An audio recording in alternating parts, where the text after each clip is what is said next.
las siguientes afirmaciones es correcta con respecto a la malaria? Marque lo falso.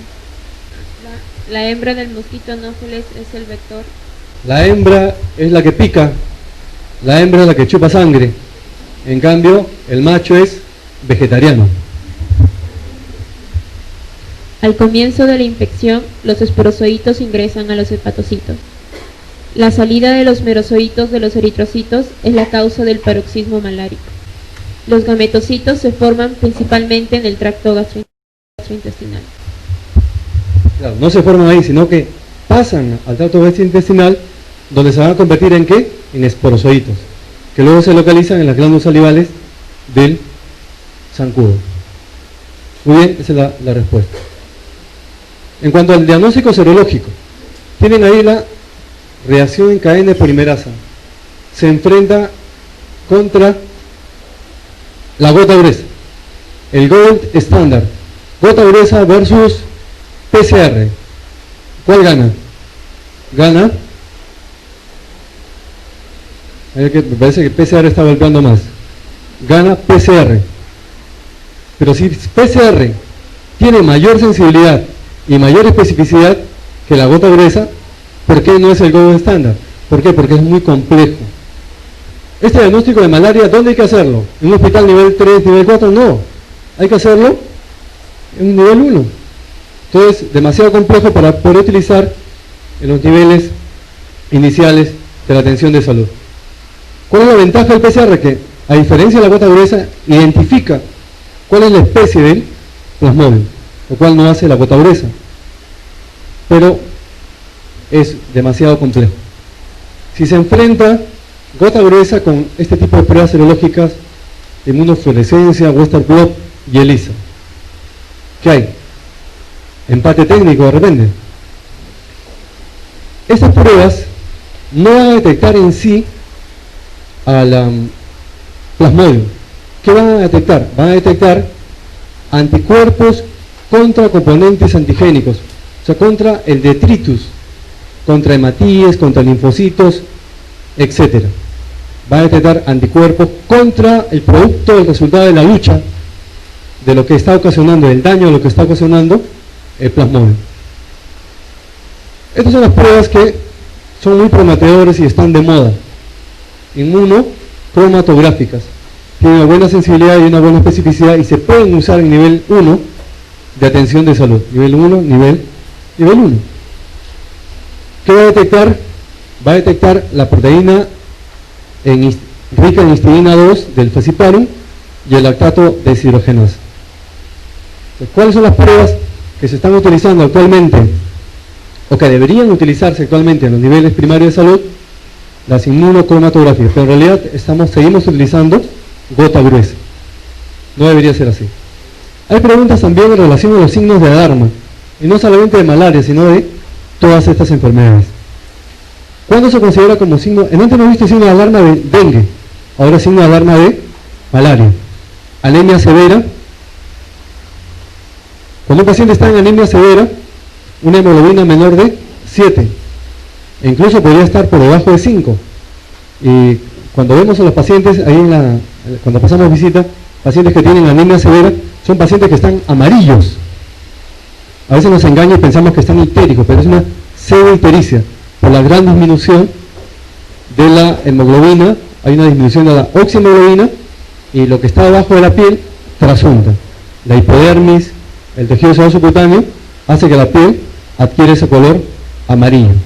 Hipotensión o shock, disnea ictericia, sangrado, deshidratación severa, hipertermia. Y además, compromiso del sistema nervioso, encefalopatía, convulsiones. Entonces, la pregunta clásica en estos casos es: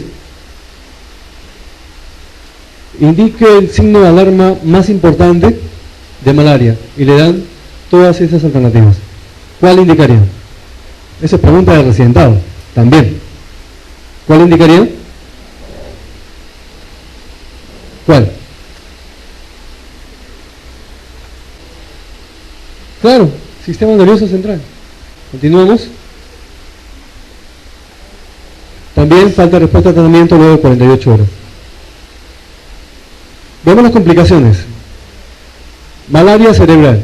En pocas palabras, ¿por qué se produce la malaria cerebral? Porque hay una alteración de la microcirculación. Hay obstrucción de la microcirculación por microtrombos. Esto lleva a edema cerebral, convulsiones, coma y muerte si es que no hay tratamiento y cuidados intensivos. Este es el edema agudo pulmonar. Se insinúa acá el infiltrado alveolar en alas de mariposa, aunque más parece un infiltrado alveolo intersticial en alas de mariposa. Difuso, no generalizado, que respeta la periferia, es difuso, no generalizado, bilateral, edema agudo pulmonar, no cardiogénico, síndrome de dificultad respiratoria del adulto. Cuando nosotros hablamos de síndrome de dificultad respiratoria del adulto, ¿dónde está la alteración? Esa es otra pregunta de examen. En la microcirculación. Ahí está la alteración. Vamos a esta pregunta, justo la pregunta de NAM. ¿Cuál de las siguientes características sugiere forma grave de malaria por Plasmodium falciparum? Y es a nivel del sistema nervioso central. La causa más frecuente de ruptura espontánea de vaso es, ¿de qué estamos hablando? De malaria. Entonces la respuesta debe ser malaria. Causa más frecuente de ruptura espontánea de vaso. Tienen ahí brucelosis, salmonellosis no tanto, brucelosis sí, tuberculosis miliar puede ser, mononucleosis infecciosa también, pero en la mitad de pacientes nada más. Vamos al tratamiento. Tienen ahí cloroquina. ¿En qué fase actúa? En la fase eritrocítica. Primaquina en la fase hepática. Ya saben, ¿dónde actúa? Pregunta de examen.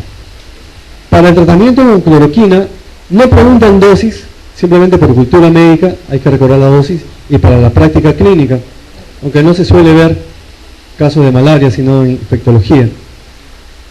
Lo único que hay que recordar es el esquema. 4-4-2. Los 3 primeros días, 4-4-2 de cloroquina. Y primaquina, los 7 días, 2 tabletas de primaquina durante una semana. Listo. Es el tratamiento. Para profilaxis, cloroquina.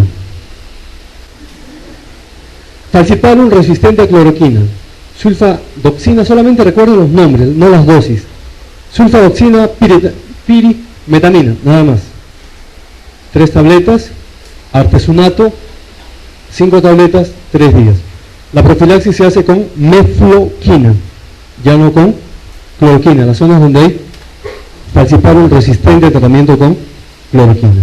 Ya saben, cuando vamos a dar cloroquina a un paciente, hay que enviar a oftalmólogo para que le haga un estudio de la visión de colores, porque cloroquina puede llevar a neuritis óptica, y ustedes se dan cuenta de eso porque empieza a presentar alteración de la visión de colores, confunde el rojo con el verde, y puede llegar incluso a la ceguera, lamentablemente, cuando se presenta esa complicación.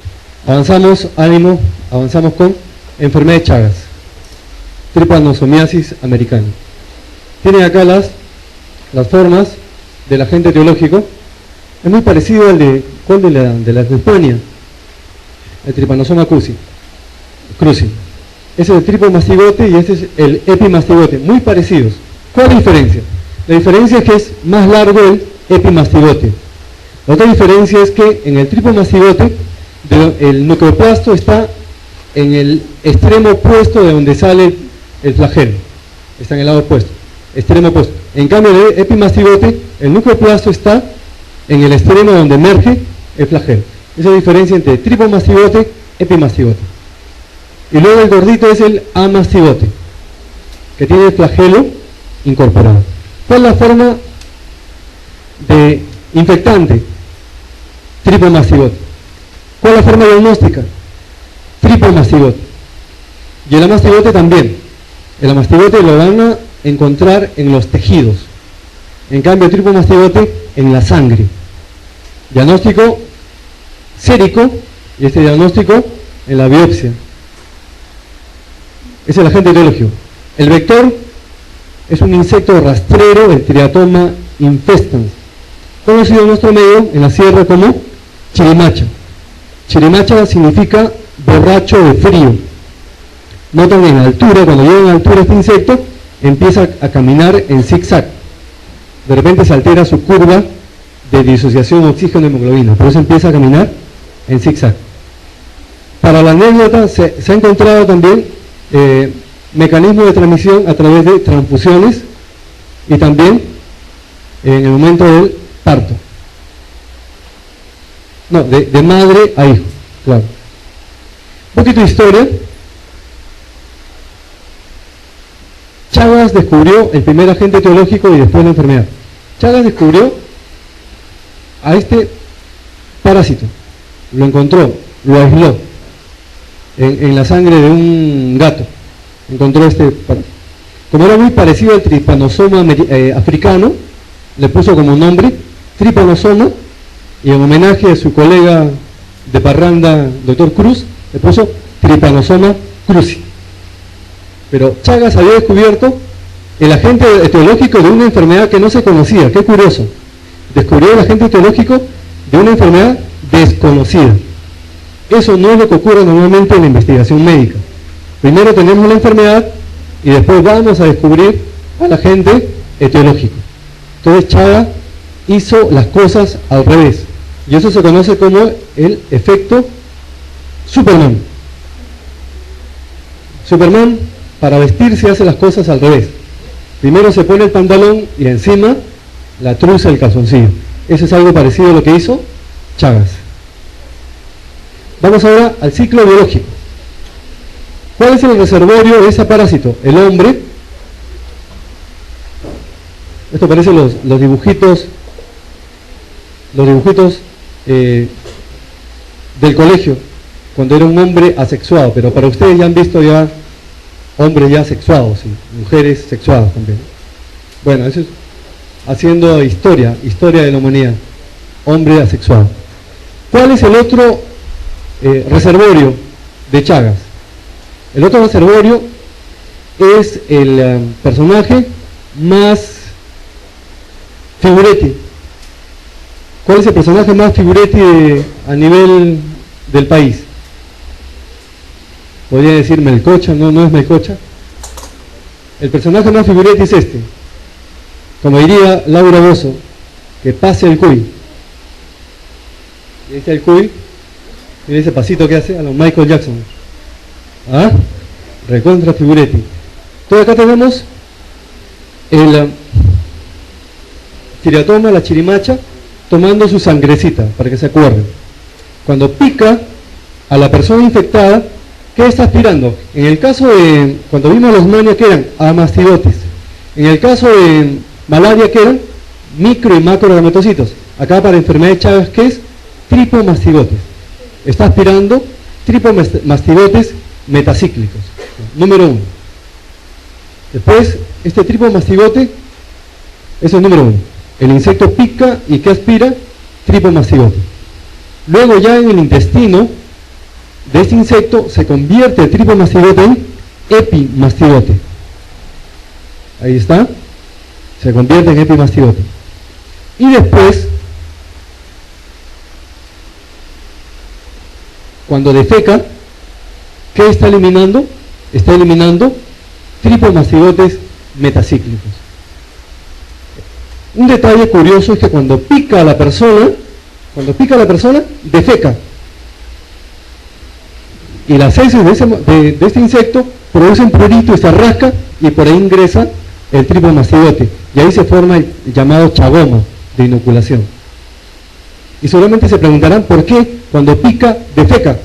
Porque la chirimacha es muy glotona. Quiere tener la mayor cantidad de espacio en el intestino para que albergue más sangre. ¿Y cómo va a tener mayor cantidad de espacio en el intestino? Botando heces.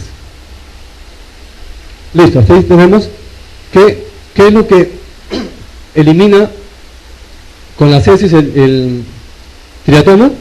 Es tripomastigote metacíclico. Continuamos.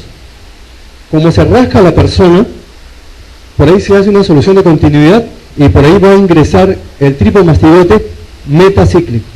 Por eso, ¿cuál es la forma infectante de la enfermedad de Chagas? Es tripomastigote metacíclico.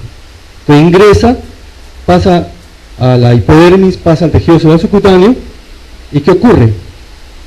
Ahí en el tejido celular subcutáneo se convierte en amastigote, se convierte en la forma gordita.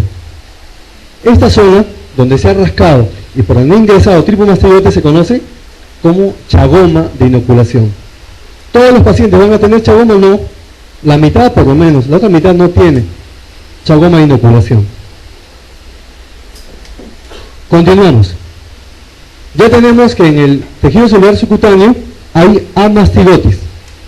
Estos amastigotes van a empezar a multiplicarse y van a formar nidos de amastigotes. Vean.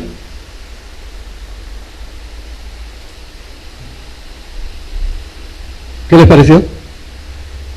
1 hora para lograr ese efecto. Lo repito. Los amastigotes se multiplican y forman nidos de amastigotes. Y este amastigote se convierte en tripomastigote metacíclico. Y ese tripomastigote, ¿a dónde pasa? A la sangre. Esa es la secuencia. El amastigote tejido celular subcutáneo se va a convertir en tripomastigote y ese tripomastigote ingresa al torrente sanguíneo. Es por eso que, ¿cuál es la forma diagnóstica a través de una muestra de sangre? Es tripomastigote metacíclico. Pero todavía continúa esto. Este tripomastigote que está viajando por la sangre va a llegar a determinados órganos: el corazón, el esófago y el colon. Corazón, esófago y colon. Y ahí se va a localizar. Es por eso que otra forma de hacer diagnóstico de Chagas es detectando, aislando amastigotes en los tejidos. ¿Dónde? En el esófago, en el corazón, en el colon. A través de biopsias, incluso descubren, quieren trasplantar un órgano y descubren que el órgano está infectado por amastigotes. Ha pasado. Resumen: el tripomastigote se encuentra en las heces del insecto e ingresa a la persona cuando ésta se rasca. Y esta zona se conoce como chagoma de inoculación. 2. En el tejido celular subcutáneo, el tripomastigote se convierte en amastigote, el cual va a empezar a formar nidos de amastigote. Este amastigote se convierte en tripomastigote metacíclico que ingresa al torrente sanguíneo. Y ahí va a llegar a determinados órganos: corazón, esófago y colon, y se convierte en amastigote. Es por eso que se puede hacer el diagnóstico también aislando amastigotes de estos órganos. Ya, vamos a la parte clínica ahora. El periodo de incubación de la enfermedad de Chagas es de 2 semanas, o sea, parecido al del dengue. 2 semanas. ¿Cuál es el cuadro clínico? En síntesis, este es un resumen, recuerden. Lo voy a dar en síntesis. ¿Por qué viene el paciente? El paciente viene por un proceso infeccioso general. Es fiebre sin evidencia de foco infeccioso. Tiene fiebre, no hay foco infeccioso aparente. ¿De qué se queja?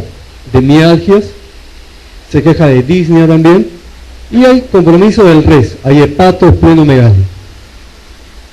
Si este paciente que tiene fiebre más hepatoesplenomegalia está viniendo de la zona que yo le he nombrado como nemotecnia, la zona del lamita o el tami, mejor, tami, T de Tacna, A de Arequipa, M de Moquegua y de Ica, tami. ¿Y cuál es la zona donde hay mayor prevalencia? Es Arequipa. Entonces, si este paciente que está viniendo por este cuadro clínico y procede del tami, yo tengo que plantear enfermedad de Chagas aguda hasta que se demuestre lo contrario.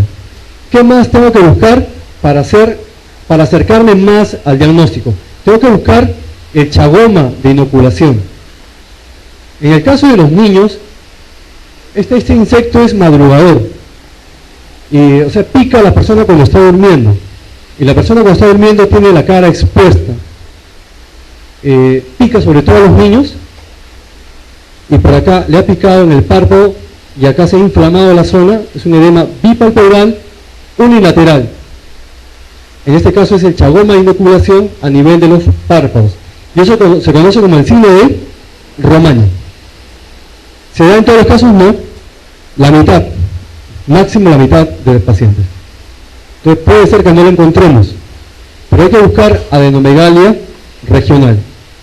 También puede ser inflamación de los conductos lacrimales, dacriocistitis. Listo. Entonces, ¿cómo es el cuadro clínico? Como un proceso infeccioso general que está comprometiendo el hígado, el vaso. Voy a buscar ¿qué cosa? El chagoma de inoculación y además adenomegalia regional, considerando que proviene de la zona del TAMI. ¿Y de qué zona?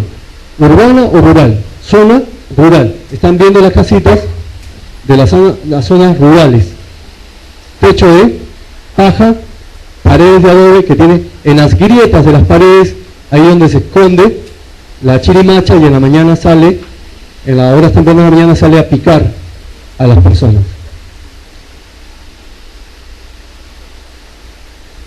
En el caso de los brasileños le dicen el insecto barbero, porque puede picar, cuando pica la cara, pica en la zona del mentón. Chagas agudas. Vamos con esta pregunta. La enfermedad metasémica de alta prevalencia también puede encontrar con ese nombre. Región sudoccidental. Región suroccidental. O también le pueden decir que viene de Tacna, Arequipa, Moquegua o de Ica. Cualquiera de las formas. En este caso, les están diciendo que viene la región sudoccidental. ¿Y qué abarca? Es la región del TAMI. Tacna, Arequipa, Moquegua, Ica. Sobre todo, Arequipa. ¿Cuál es la enfermedad metasémica de prevalencia? Ni hablar, es Chagas. Chagas agudo, Chagas crónico. Los distractores, leishmaniosis. ¿De qué zona es la leishmaniosis? Puede ser la sierra central o la ceja de selva. Paludismo, la selva, Piura. Enfermedad de Carrión, bartonelosis, Ancash o también Cajamarca, Jaén. Dengue, la selva, Piura también. Ya, vamos a ver esto. Todo el paciente viene por fiebre, más hepatopolimegalia, puede tener 4 a 6 semanas.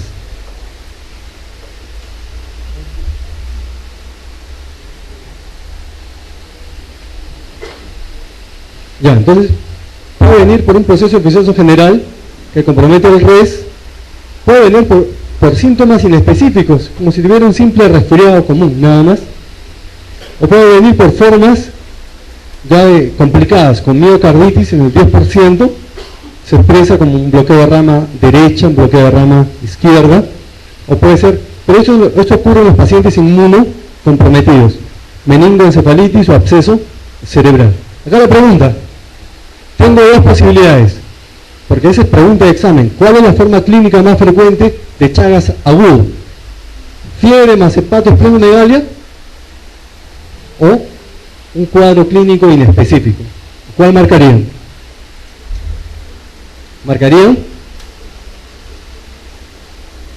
Un cuadro clínico inespecífico. Eso es lo más frecuente, la forma clínica más frecuente, por la cual viene un paciente con Chagas agudo. Esta pregunta es para hacer retroalimentación. Adolescente de 12 años de edad, procedente de un valle costero de la región suroccidental del Perú. Presenta al examen edema bipalpebral unilateral, adenopatía preauricular, hiperemia de la conjuntiva y dacriocistitis. ¿Cuál es el diagnóstico más probable? A. Loxocelismo. B. Enfermedad de Chagas crónica. C. Enfermedad de Chagas aguda del atrodectismo. E. Escorpionismo. Tiene todo. Están hablando de chagoma, el signo de Romaña. Es el chagoma, por eso le digo en niños, generalmente. Hay edema bipalpebral unilateral con conjuntivitis más dacriocistitis, inflamación de la conducto lacrimal. Y si a esto le sumamos el lugar de procedencia, ya está el diagnóstico. Pero acá tenemos que hacer diagnóstico diferencial. Tenemos que fijarnos en los distractores. ¿Por qué no es loxocelismo? Mordedura de araña, la araña casera Loxoceles. Porque generalmente no muerden la cara, para empezar. Otra, que cuando hay loxocelismo, bueno, piña, suponiendo que ha sido tan piña que le hayan mordido en la cara, ¿qué encontrarían aquí en los párpados? Encontrarían equimosis. Faltó el dato, equimosis para los foseles. La otra araña, la Latrodectus. La Latrodectus va a acompañarse de síntomas neurológicos. No lo tenemos. Chagas crónico, ya cuando hay megaesófago, megacolon, cuando hay la cardiopatía dilatada. Escorpión. Escorpión tampoco pica en la cara, pero suponiendo que lo hubiera picado en la cara, escorpión. ¿A alguno de ustedes alguna vez le ha picado el escorpión? ¿Enamorado? Podría ser. El escorpión no pica en la cara. ¿Qué va a desencadenar? Un cuadro de alergia. Puede desencadenar una lesión pruriginosa, un cuadro de alergia. Generalmente los pacientes cuando llegan a emergencia van llevando el escorpión muerto. O sea, pican una sola vez, ahí lo pisan. Fase crónica. Puede estar de 10 a 30 años ni enterado que tiene Chagas. Es la forma asintomática. De ese grupo llega a la adultez mayor ni enterado que tiene Chagas. Ahí está feliz porque está aprovechando su pensión 65. El 10 a 30% de este grupo de los asintomáticos va a desarrollar síntomas, va a desarrollar un cuadro crónico, pero ya estamos hablando de complicaciones. Cardiomegalia, megacolon, megaesófago. ¿Qué es lo más frecuente? Cardiomegalia. Siempre hay que ver lo más frecuente para fines de examen. Chagas crónicos sin cardiomegalia puede venir por bloqueo de rama derecha. Eso ya lo van a ver cuando sea cardio el doctor Moreno. Como yo sé que está con bloqueo de rama, porque el QRC es ancho, porque el QRS mide más de 3 cuadraditos. Listo, ya sé que es un bloqueo de rama. ¿Cómo sé que es un bloqueo de rama derecha? Porque voy a buscar el componente M, el patrón M, es RSR', donde en el lado derecho, lo encuentro en el lado derecho, en B1 y B2, acá está, RSR', ancha y empastada. Componente M, y en el lado contrario, o sea, en el lado izquierdo, S es anchas. Listo, ese bloqueo de rama derecha. Patrón M, en el lado derecho B1, B2, y esto se le dice patrón W, una S ancha y puede estar mellada. Bloqueo de B también puede presentarse este primer grado cuando encuentro en todas las derivaciones un PR prolongado.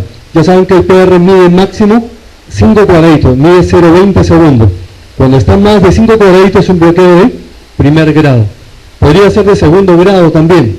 Este es el MOVIX 1. El PR se va prolongando hasta que desaparece el QRS y vemos 2P cercanas. Eso se llama el fenómeno de Wenckebach, MOVIX 1. Y el MOVIX 2 es cuando de pronto, bruscamente, desaparece el QRS. Pero este es un MOVIX 2 intermitente. Miren, es 2-1. Una P no conduce y una conduce. Una P no conduce y una conduce. Es 2-1. Con cardiomegalia, en este caso el paciente, ¿por qué está viniendo? Está viniendo por un cuadro de insuficiencia cardíaca, disnea progresiva, ortopnea, disnea paroxística nocturna, y vamos a encontrar dilatación global del corazón. La complicación puede ser un DCD cardioembólico. El medio esófago, ¿por qué viene el paciente? Viene por disfagia y regurgitación. Es una disfagia de tipo parecida a la de acalasia, parece neuromotora, a sólidos y líquidos desde el inicio. Es en realidad neuromotora porque hay destrucción de los plexos nerviosos intramurales. Disfagia neuromotora y regurgitación. Y el paciente puede venir, eso también puede ser pregunta de examen difícil. El paciente puede venir también por neumonía recurrente. ¿Por qué neumonía recurrente? Porque está regurgitando. Puede ser neumonía aspirativa. Megacolon viene por estreñimiento, incluso por cuadros de obstrucción intestinal. Son pacientes que tienen obstrucción intestinal y que proceden de la región del TAMI, cuidado que puede ser una enfermedad de Chagas crónico. Para el diagnóstico, la gota gruesa también se utiliza y el microhematocrito. Para eso utilizan tubos de ensayo, y el examen es en la fase líquida de la sangre. Pero el mejor examen es la reacción en cadena de la polimerasa. Esta prueba menciona aparte el seno diagnóstico. ¿Cómo se hace el seno diagnóstico? Se buscan triatomas no infectados, que estén químicamente puros, vírgenes, y se ponen en esta cajita para que piquen a la persona que supuestamente está infectada. Luego, con la paciencia de Job, se espera por lo menos varias semanas, por lo menos un mes, para buscar en las heces de este insecto, aislar el triatoma, aislar el tripomastigote metacíclico. En eso consiste el seno diagnóstico. Demora mucho tiempo, pero sí es altamente específico y regularmente sensible. Seno diagnóstico. Bueno, técnicas serológicas. Bueno, vamos de frente a este dato. Los anticuerpos son detectados a partir de la tercera semana, el IgG y el IgM. La forma IgM confirma la forma congénita. Este cuadro es más importante. Tiene la fase aguda, la fase crónica y la fase el tipo congénito. En la fase aguda, ¿cuál es la mejor prueba? PCR. Después tienen el hemocultivo y el seno diagnóstico. La serología todavía es negativa. En la fase crónica, ¿cuál es la mejor prueba? Serológica. La mejor prueba es serología, mejor incluso que la PCR. Y en la fase congénita, la detección de IgM. La IgE viene de la madre y la IgM del recién nacido. Pero en conclusión, ¿cuál es la mejor prueba para hacer el diagnóstico de enfermedad de Chagas? PCR. Tratamiento. Benznidazol. La dosis no interesa, pero igual se las doy. El tiempo sí interesa. ¿Cuánto tiempo vamos a dar? De 1 mes a 2 meses.